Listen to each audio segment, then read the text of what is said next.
پیتے ہیں تیری درگاہ، پانی ہے تیرا پانی، دانا ہے تیرا دانا۔ پریشان ہو جو کسی اور کا کھاتا ہو، ہم تو جن کے کھاتے ہیں انہی کے گاتے ہیں۔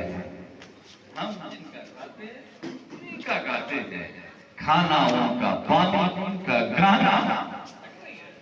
اور ایک شاعر بڑا ہی اچھا کہتا ہے، بڑی خوبصورت شعر اس کا ہے کہ دانا دانا میرے حضور کا ہے، دانا دانا میرے حضور کا ہے، یہ خزانہ میرے حضور کا ہے۔ دانا دانا میرے حضور کا ہے، یہ خزانہ میرے حضور کا ہے۔ ظالموں ہمیں تم ڈراؤ مت، ظالموں ہمیں تم ڈراؤ مت، ارے یہ زمانہ میرے حضور کا ہے۔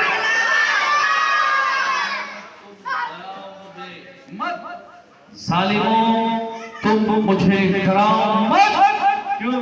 ارے یہ زمانہ میرے حضور کا ہے، یہ زمانہ کا ہے۔ اور ایک سے سناؤں سناؤں ہاں ایک دم ایک بار چل کے بولو یا رسول اللہ، کتنے اچھے لگ رہے ہو۔ سرور کہوں کہ مالک مولا کہوں تجھے، حضور اعلیٰ حضرت کا شعر ہے۔ سرور کہوں کہ مالک مولا کہوں تجھے، باغ خلیل کا گل زیبا کہوں تجھے، باغ خلیل کا، باغ خلیل کا، حضرت ابراہیم کے باغیچے کا سب سے حسین پھول کہوں تجھے، باغ خلیل کا گل زیبا کہوں تجھے۔ لیکن رضا نے ختم سخن اس پہ کر دیا، لیکن رضا نے ختم سخن اس پہ کر دیا۔ خالق کا بندہ، خالق کا بندہ، خلق کا آقا کہوں تجھے، خلق کا آقا کہوں تجھے۔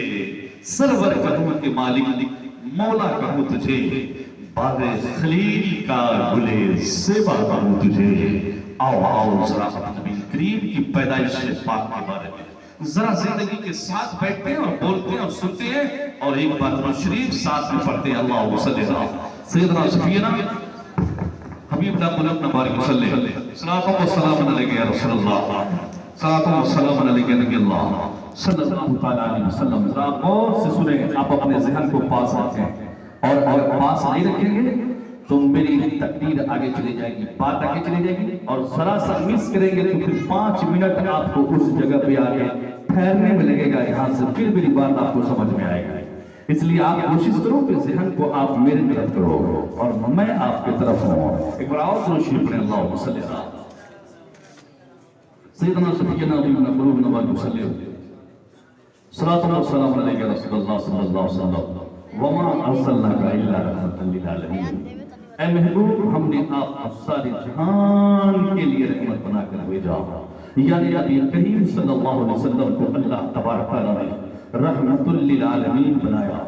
یعنی قرآن میں کہیں رب العالمین تو دوسری جگہ کہیں رحمت للعالمین، یعنی رب عالمین کا خدا ہے، رحمت مصطفیٰ ہے، یعنی کائنات کا رب خدا، رحمت مصطفیٰ۔ اس لیے دوستو، جب مصطفیٰ کریم آ رہے ہیں، آنے کی ذرا سا خوشنودی کرو، اسی خوشی پہ تو یہ محفل بنی سجی ہے، لگی ہے۔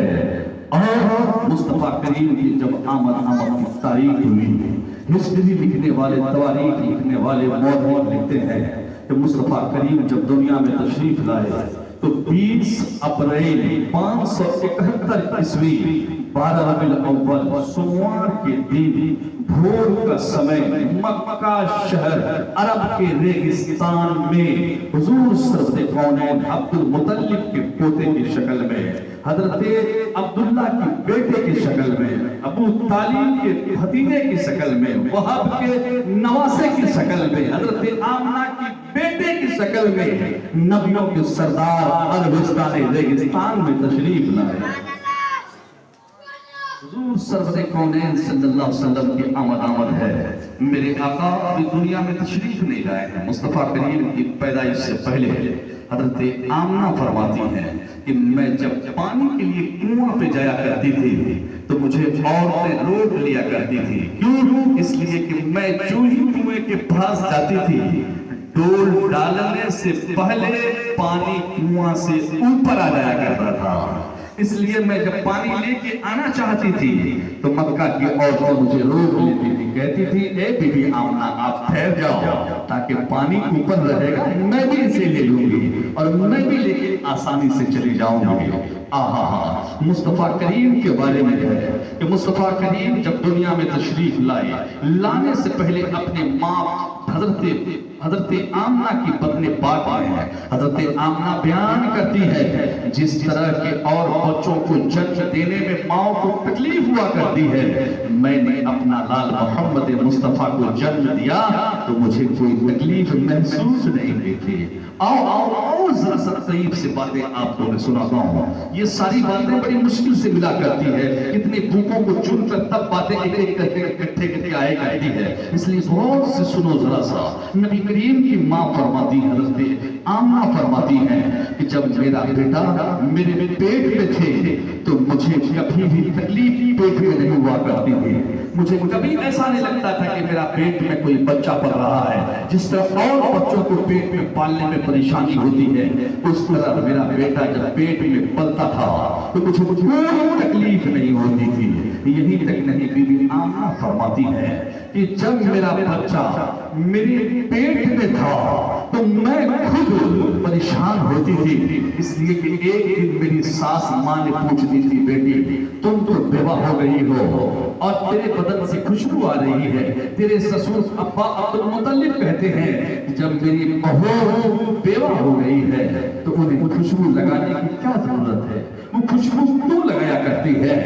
بی بی آمنہ فرماتی ہے میری امی جان میں خوشبو کبھی بھی نہیں لگائی, میں تو خوشبو کے قریب بھی نہیں جایا کرتی ہوں. کہتی ہیں کہ پھر خوشبو کہاں سے آتی ہے؟ تو بی بی آمنہ کہتی ہیں کہ میں خود پریشان ہوں کہ صرف خوشبو میرے بدن سے نہیں آتی ہے, اگر میں جھاڑو چھوڑ دوں تو جھاڑو بھی خوشبودار ہو جایا کرتی ہے, اگر میں آنگن میں چل دوں تو آنگن بھی خوشبودار ہو جایا کرتی ہے, اگر میں غسل خانہ میں چلی جاؤں تو غسل خانہ بھی خوشبودار ہو جایا کرتی ہے, اگر میں کوئی برتن کو چھو لوں تو برتن بھی خوشبودار ہو جایا کرتا ہے. بی بی آمنہ کہتی ہیں